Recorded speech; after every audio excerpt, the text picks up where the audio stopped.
Hi friends, welcome to our channel ஸ்வாதிஜி life style. இன்றைக்கி என்ன video அப்படின்னு பார்த்தீங்கன்னா, நம்ம சப்ஸ்கிரைபர்ஸ்க்கு வந்து ஒரு சில டவுட்ஸ் இருக்குது. அதுக்கான வீடியோ தான் இன்றைக்கி. ஃபியூ மந்த்ஸாக சேமிச்சுட்டு இருக்கேன். அந்த அமௌண்ட்டையும் எவ்வளோன்னு காட்டிடுறேன். இன்னொன்று விஷயம் என்னென்னா, அதுலேருந்து ஒரு சில அமௌண்ட்டை எடுத்து வந்து ஒரு சில விஷயத்துக்காக யூஸ் பண்ணியிருக்கேன். அதையும் இந்த வீடியோவில் ஷேர் பண்ணிக்கிறேன்.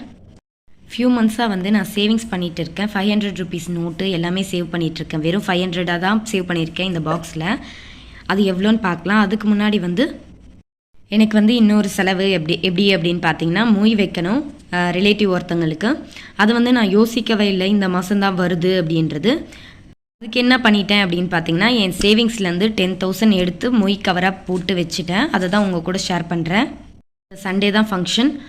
நான் வந்து சரி அமௌண்ட் இல்லை, அதனால் என் கையிலேருந்து சேவிங்ஸ் அமௌண்ட்லேருந்து எடுத்து மொய்யாக வச்சுக்கலாம் அப்படின்ட்டு எடுத்து பேக் பண்ணி மொய்யாக வச்சுருக்கேன். பாக்ஸில் தான் சேமிச்சிட்ருக்கேன். வெறும் 500 ருபீஸ் நோட்டாக மட்டும்தான் சேமிச்சுட்டு இருக்கேன். எதுக்குன்ட்டு உங்கள் எல்லாருக்குமே தெரியும். நம்ம வந்து கோல்ட் ஷீட் போட்டிருக்கோம் இல்லையா, அதில் ஒரு 3 சவரம் சேர்ந்துருக்கும். மிச்சம் 1.5 சவரத்துக்கு ஒரு 1.5-2 சவரத்துக்கு நம்ம தான் சேமிக்கணும். அதுக்காக தான் இந்த அமௌண்ட் சேமிச்சுட்டு இருக்கேன். ஃபுல்லாக 500 ருபீஸ் நோட் மட்டும்தான் இருக்குது இந்த பாக்ஸில். இதில் இருந்தால் 10,000 ரூபாய் எடுத்து மொய்க்காக வச்சுட்டேன். இந்த சேவிங்ஸ் அமௌண்ட் எதுக்காகன்னு தெரியும், ஏற்கனவே சொல்லிட்டேன். எவ்வளோ இருக்குது அப்படின்னு பார்க்கலாம்.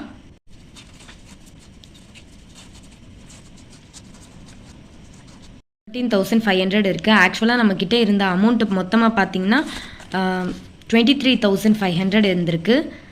இப்போ நம்ம 10,000 வந்து மொய்க்காக எடுத்து வச்சிட்டோன்றதால 13,500 நம்மளோட சேவிங்ஸ் அப்படியே தான் இருக்குது.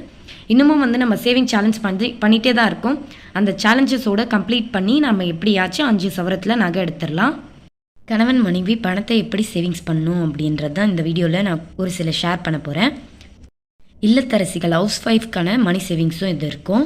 ஃபஸ்ட்டு டவுட் எப்படி, மைதிலி சாய்ஸ்ரீ அப்படின்ட்டு ஒரு சிஸ்டர் இருக்காங்க இல்லையா, நம்மளோட சப்ஸ்கிரைபர். அவங்களுக்கு என்ன டவுட்னா, ஃப்ளிப்கார்ட்டில் ஆன்லைன் பாயிண்ட்ஸ் வந்து வச்சு நான் ஷாப் பண்ணியிருக்கேன் அப்படின்னு சொல்லியிருந்தேன் இல்லையா.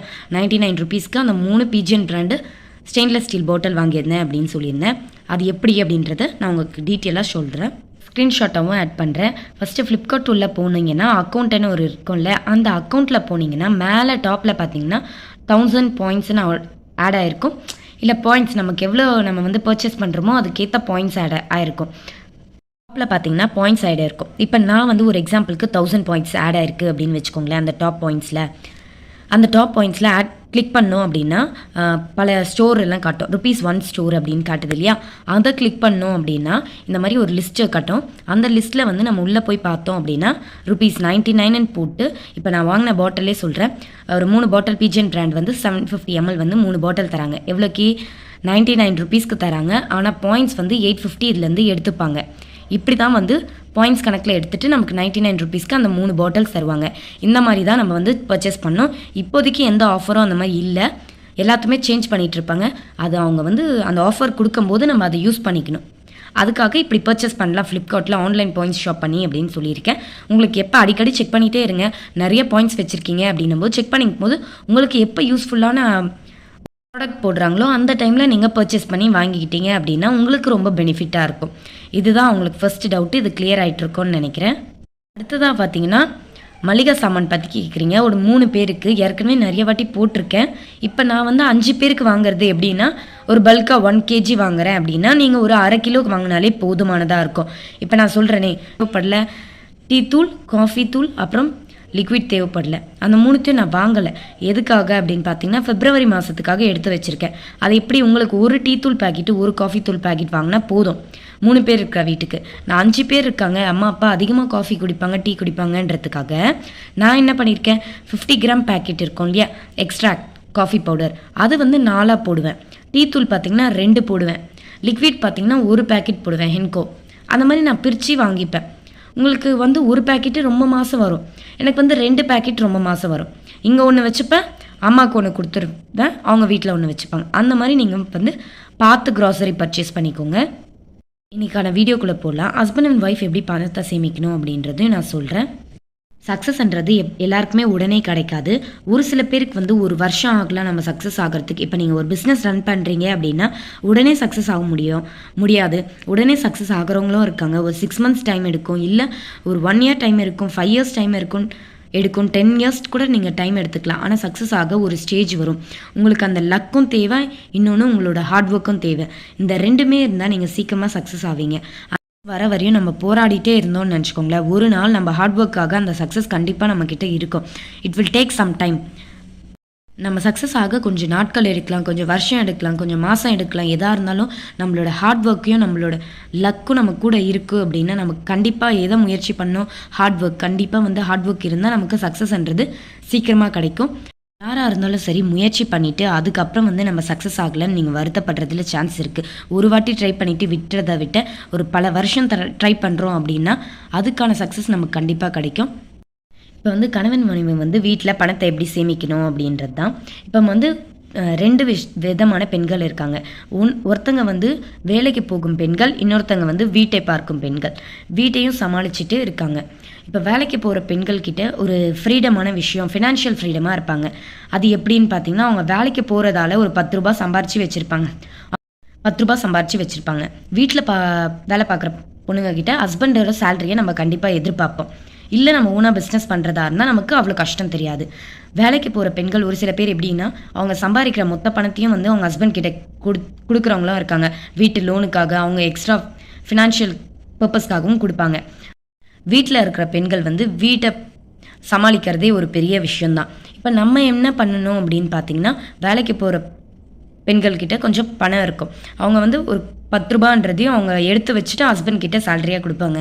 ஆனால் நம்ம வீட்டில் இருக்கிற பெண்கள் நம்மக்கிட்ட ஹஸ்பண்ட் சேலரி கொடுத்தா தான் நம்மக்கிட்ட 1 ரூபாவாச்சு இருக்கும். 2 பேர்கிட்டையும் 2 விதமான கஷ்டம் இருக்கலாம். வேலைக்கு போகிற பெண்கள்கிட்டையும் கஷ்டம் இருக்கும், வீட்டில் இருக்கிற பெண்கள்கிட்டையும் கஷ்டம் இருக்கும். வீட்டில் இருக்கிற பெண்களும் சேவிங்ஸ் பண்ணணும், வேலைக்கு போகிற பெண்களும் சேவிங்ஸ் பண்ணணும். இப்போ வீட்டில் இருக்கிற பெண்கள் என்ன பண்ணணும், சேவிங்ஸ் பண்ணுறதுக்கு உங்கள் ஹஸ்பண்ட் கிட்ட மந்த்லி உங்களுக்காக எவ்வளோ அமௌண்ட்டு தேவையோ அதை வாங்கி வச்சுக்கணும்.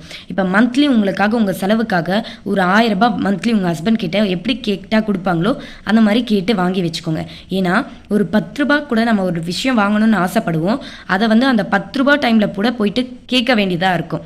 அப்போது நீங்கள் என்ன பண்ணணும், உங்கள் கையில் ஒரு 10 ரூபாய் இருக்கணும் அப்படின்னு நினச்சிங்கன்னா, மந்த்லி சேலரி போட்டவுடனே, 1 ரூபா கூட என் ஹஸ்பண்ட் தரதே கிடையாது அப்படின்னு நினச்சிங்கன்னா, மந்த்லி சேலரி போட்டவுடனே நீங்கள் மந்த்லி எனக்கு ஒரு 1000 ருபீஸ் கொடுங்க என்னோட செலவுக்கு அப்படின்னு நீங்கள் வாங்கி வச்சுட்டு அந்த அமௌண்ட்டை சேமிச்சுக்கோங்க.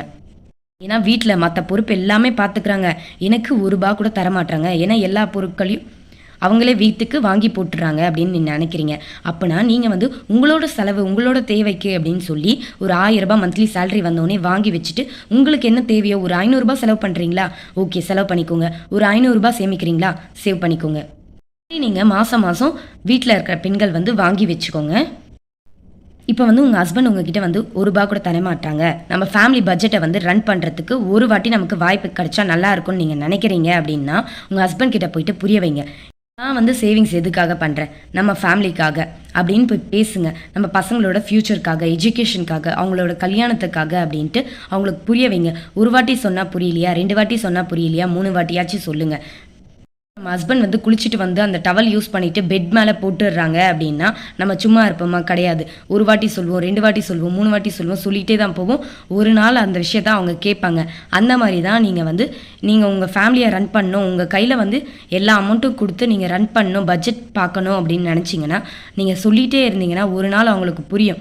அட்லீஸ்ட் ஒரு வாட்டி உங்கள் கையில் கொடுத்து பார்க்க சொல்லுங்கள், எவ்வளோ சேமிக்கிறீங்க அப்படின்னு தெரியும். ஒரு வாட்டி அவங்க சேலரி முழுசாக உங்கள் கையில் கொடுத்து நீங்கள் அதில் எவ்வளோ மிச்சம் பண்ணுறீங்க, எவ்வளோ செலவு பண்ணுறீங்க, அவங்களுக்கு தேவையான காசும் உங்ககிட்டேருந்து வாங்கிக்க சொல்லுங்கள். நீங்கள் 1 ரூபாவும் கணக்கு போட்டு எழுதி வைக்கும்போது அவங்களுக்கு புரிய வரும், நீங்கள் எவ்வளோ அவரை விட சேமிக்க ஆரம்பிக்கிறீங்க அப்படின்னு அவங்களுக்கு புரிய வரும்.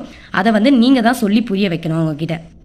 இப்போ ஒரு எக்ஸாம்பிளுக்கு சொல்கிறேன், என்னோட ஃபேமிலி சுச்சுவேஷன் எக்ஸாம்பிளுக்கு உங்களுக்கு சொல்கிறேன். இப்போ என் ஹஸ்பண்ட் சேலரி வாங்குறாங்க அப்படின்னா அவங்களுக்கு சேவிங்ஸ் மேலே இன்ட்ரெஸ்ட் இல்லை, எனக்கு சேவிங்ஸ் பண்ணுறது ரொம்ப இன்ட்ரெஸ்ட். நான் என்ன பண்ணுவேன், அவங்க சேலரியை எடுத்து நான் வச்சுக்கிட்டு நான் என்னென்ன அதிகமான சேவிங்ஸ் பண்ணுறனோ அதெல்லாம் பண்ணிவிட்டு அவங்ககிட்டயும் சொல்லிடுவேன், நான் இந்த சேவிங்ஸ் பண்ணுறேன். ஏன்னா ஃபஸ்ட்டு ஸ்டார்டிங் நான் பொங்கல் சீட்டு, தீபாவளி சீட்டு போடும்போதெல்லாம் அவங்க வேணான்னு சொல்லிட்டாங்க, 1000 ருபீஸே போதும் அப்படின்னாங்க.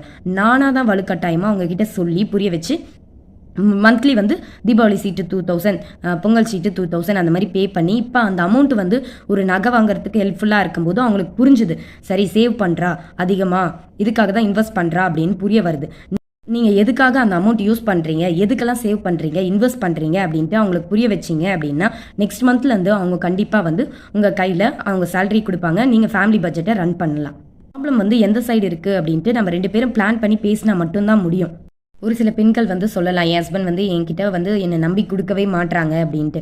நீங்கள் புரிய வச்சு ஒரு வாட்டி நீங்கள் ரன் பண்ணி காட்டினீங்கன்னா நெக்ஸ்ட் டைம்லேருந்து அவங்களுக்கு வந்து உங்ககிட்ட கொடுக்கணுன்றது தோணும். ஹஸ்பண்ட் என்ன நினைப்பாங்க, நம்ம வந்து சேலரி கொடுத்துட்டோம் அப்படின்னா இவ வந்து தேவையில்லாமல் செலவு பண்ணிடுவாளோ, நிறையா வந்து திங்ஸ் எல்லாம் வாங்கி வச்சிருவாளோ, நிறைய சாரீஸ் வாங்கிடுவாங்களோ, நிறைய ட்ரெஸ்ஸஸ் பர்ச்சேஸ் பண்ணுவாங்களோ அப்படின்ற ஒரு மைண்ட் செட் கூட அவங்களுக்கு இருக்கலாம் நம்ம மேலே. நம்ம வந்து அந்த மைண்ட் செட்லாம் பூக்கிறது வந்து நம்ம கையில் தான் இருக்குது. நம்ம ஒரு வாட்டி அவங்க ஃபேமிலி ரன் பண்ணுறத அவங்க பார்த்துட்டாங்க அப்படின்னா, நம்ம சேவிங்ஸ் பண்ணுறதெல்லாம் பார்த்துட்டாங்க அப்படின்னா கண்டிப்பாக நம்ம கையில் தான் கொடுப்பாங்க. அதனால் முடிஞ்ச அளவுக்கு நீங்கள் எவ்வளோ உங்களால் சொல்லி புரிய வைக்க முடியுமோ அவ்வளோ சொல்லி புரிய வைங்க. நீங்கள் எல்லாருமே நிறைய சேமிக்கணும், உங்கள் ஆசை எல்லாமே ஃபுல்ஃபில் ஆகணும். ரொம்ப ஆசைப்படுறேன். இந்த வீடியோ பிடிச்சிருந்தா ஒரு லைக் பண்ணிக்கோங்க. தேங்க்ஸ் ஃபார் வாட்சிங்.